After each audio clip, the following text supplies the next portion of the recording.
بسم اللہ الرحمن الرحیم۔ معزز سامعین کرام، آج آپ کے سامنے میں ایک عمل پیش کرنے لگا ہوں رزق کی برکت کے لیے، اور یہ عمل خود نبی پاک صلی اللہ علیہ وسلم نے ایک صحابی کو بتلایا۔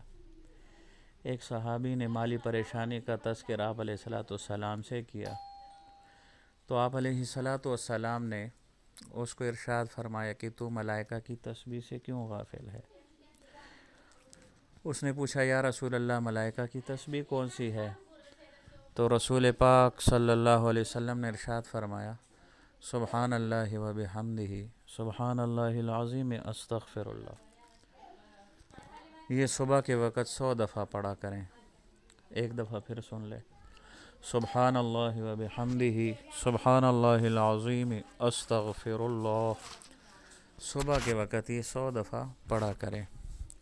حضرت مولانا الیاس صاحب رحمۃ اللہ علیہ، بانی جماعت تبلیغی جماعت کے جو بانی تھے، انہوں نے یہ عمل جو ہے بتایا ہے کہ، اور حضرت مولانا یونس پالن پوری صاحب نے مومن کا ہتھیار نامی کتاب میں لکھا ہے کہ جو شخص صبح کے وقت ان کلمات کو فجر کی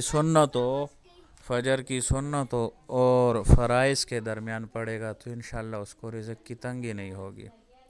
وہ صحابی رسول کچھ عرصے کے بعد رسول اللہ صلی اللہ علیہ وسلم کی خدمت میں حاضر ہوا اور عرض کیا کہ یا رسول اللہ، اتنا مال آ گیا ہے کہ اب سنبھالنے کی جگہ نہیں ہے۔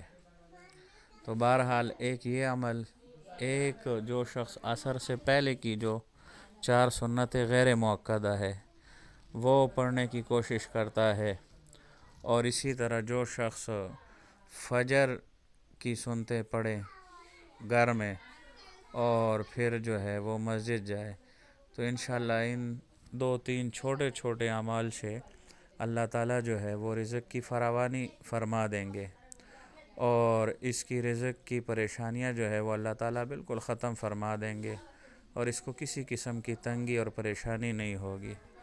یقین اور عمل کرنا شرط ہے، کم از کم ایک چلہ تو 41 دن تو لازمی کرے، باقی زندگی کا معمول بنا لے، تو اللہ کی ذات سے بڑی امید ہے کہ اللہ تعالیٰ بہت جلد جو ہے وہ کرم فرمائیں گے، اور مالی بحرانوں سے بہت جلد ایسے بندے کو اللہ تعالیٰ نکال دیں گے۔